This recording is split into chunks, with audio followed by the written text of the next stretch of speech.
Okay, students, what we're going to do right now is we're going to end up creating a sphere with a drop shadow so that we create a three-dimensional look with a drop shadow, and we have to use our flat shape process to be able to understand this. So just like what we've done since the very beginning of the school year, we've talked about taking these millions and millions of colors and condensing them into 6 degrees. So the 6 degrees of flat shape, we've got 6 boxes. Highlight, light, medium, medium dark, and dark. So we have our 6 degrees, 6 degrees. And I'm gonna just simply take this pencil and I'm going to create a sphere, a circle. Again, no fingers, no wrist. And I have to create a directional light source. And the shadow will fall behind that directional light source. It's always the same process. So, for example, if I have a tree out in the yard and the light hits the tree right here, here's the highlight hitting the tree, the shadow is going to fall in conjunction and directionally from that light source. Same principle applies when you're doing a sphere. By law of physics, this is the only way that it works. So I'm creating a light source right here, and this is going to end up being my highlight, HL. And then from that, I'm going to end up creating a light, and then you're going to have a medium light right here, ML, and then a medium. And the medium is going to be a large portion of that sphere. And that medium is going to end up jumping into that dark. So we're technically omitting medium dark right now. But because we have these flat shapes, we can blend those colors together, and eventually the medium dark will end up being created. But because this highlight source is right here, we're going to end up having a drop shadow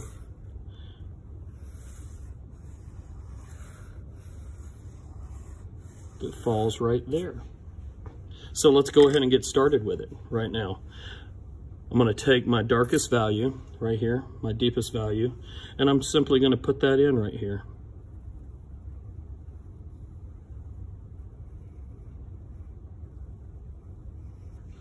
And I'm going to color it really, really dark. Make sure that it's really thick and juicy in terms of its color variation.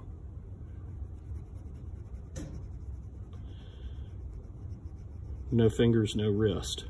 You never draw with your fingers or your wrist. You draw with your elbow and your shoulder. So I'm just kind of wrapping my oil pastel around. And then right here, I'm coming in with my next value, which is my medium, or would be considered my medium. And then I'm putting it in. And I'm overlapping it so the transition of color is really smooth.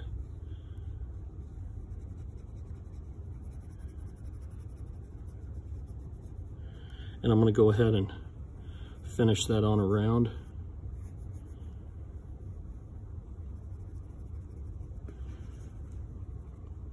Next, this is going to end up being a light, but because I'm overlapping it right now, and I'm going to end up grabbing this value, it's going to end up tapering and being a very, very smooth transition in terms of its color.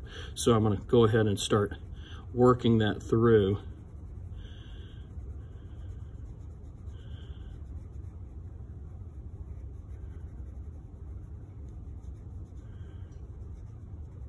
Overlapping it.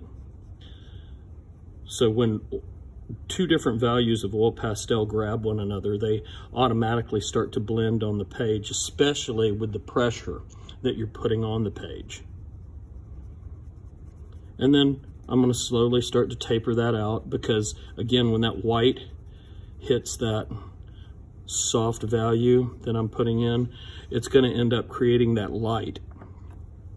So see that mess right there on the edge of my white? I want to get rid of it, so I'm going to roll it around on the edge of the page right up here So when I end up going to my pure highlight of white, it'll actually be a pure highlight of white. So just get rid of that, kind of clean it off as best you can. And then what I'm gonna do is come over here in my pure highlight of white. I'm gonna start and I'm gonna put that pure highlight of white in there. It's not really pure because I've got still a little bit of mess on the end of it, but that's okay. And then I'm gonna slowly start to taper that white out. And when it starts to grab that lighter variation, you can see those colors start to taper and it becomes a gradual scheme.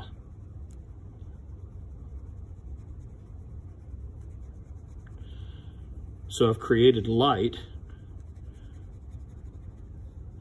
by simply leaving a soft value in there, and then I'm rolling that around, and then all of a sudden highlight, light, medium, medium dark, and then dark. And if I don't like how dark this is, I can simply come back in, hit that one time, grab my black, and remember, don't push down so hard with the black. You want to softly just kind of grab and rotate around to get that deep value change. Come back with your original darkest value, and then kind of push that black around a little bit so it smooths itself out and looks, again, it's about a visual now, looks to have that soft transition and make it smooth. So now it just became a little bit darker. So we have the drop shadow that we have to worry about. And again, I talk by laws of physics to separate that drop shadow visually. Visually, you always create a little space of highlight right here between the drop shadow and the sphere so that you can show the whole volume of the sphere juxtaposed to the shadow on whatever surface that it's sitting on. So I'm going to come in and I'm going to take this dark black and I'm going to lightly, very, very lightly kind of come around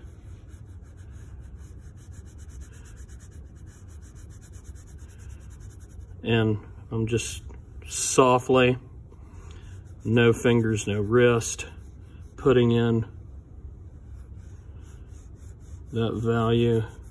And I want to be even with it. You want to be even with it all the way through. So now I've got that, and then I'm going to come back in with my white and smooth that out. So I'm creating this gray. If you really want to cheat, you can go ahead and grab your gray if you have a gray oil pastel.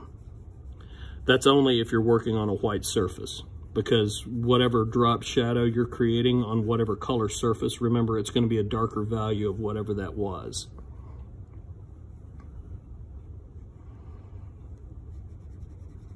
So we're finishing this out.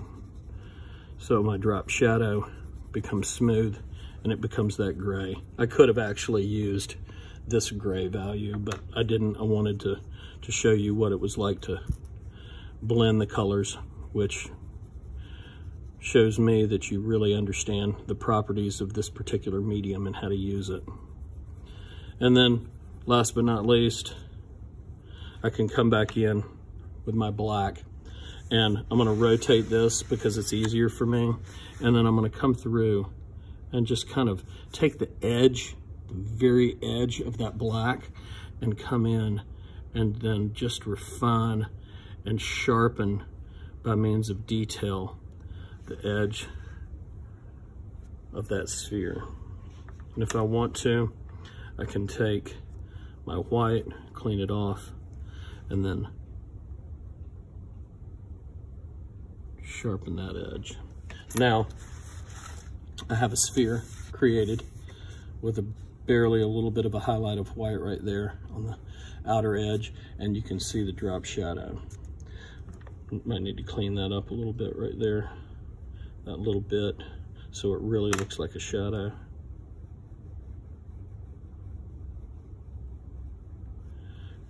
There you go. So now you've gone and built a three-dimensional image in oil pastel using all 6 degrees of flat shape to make sure that everything is in line based upon the directional light source and the shadow that's created behind it. So you do this as well right now as far as this exercise, and you submit this with the oil pastel line technique sheet. Try that. Awesome. Let's go. Get after it.